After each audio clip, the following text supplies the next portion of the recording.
Hello everyone, Molly's ক্যানভাসের আরেকটি ব্লগে আপনাদের স্বাগত। আজ আমরা চলে যাচ্ছি কিন্তু জোরহাট থেকে ডিমাপুরের উদ্দেশ্যে।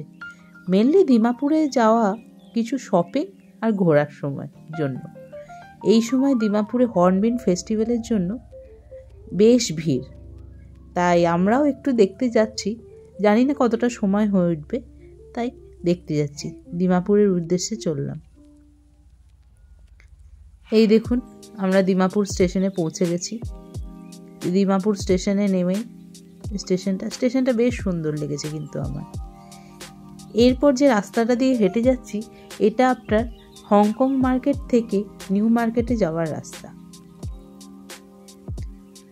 এবং ডিমাপুর এই স্টেশনের পাশেই আমার একটা মন্দির চোখে পড়লো। এই মন্দিরটা সন্তোষী মাতার মন্দির নামে পরিচিত, কিন্তু এই মন্দিরটা দেখুন, খুব ভালো লেগেছে আমার।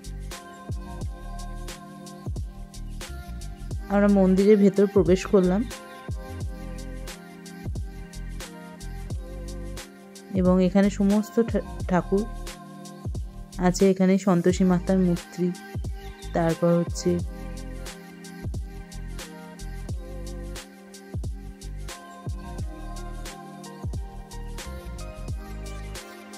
এইদিকে চলে আসছে আপনার শিব ঠাকুর,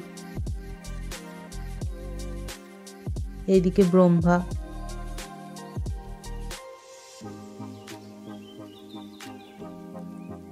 মন্দিরটা কিন্তু খুব সুন্দর ছিল আশেপাশে। এখানে হনুমানজির মন্দির। এই সময় ডিমাপুরে হর্নবিল ফেস্টিভ্যালের জন্য খুব বেশি ভিড় থাকায় আমরা অ্যাটেন্ড করতে পারিনি, কাজ ছিল বলে চলে আসতে।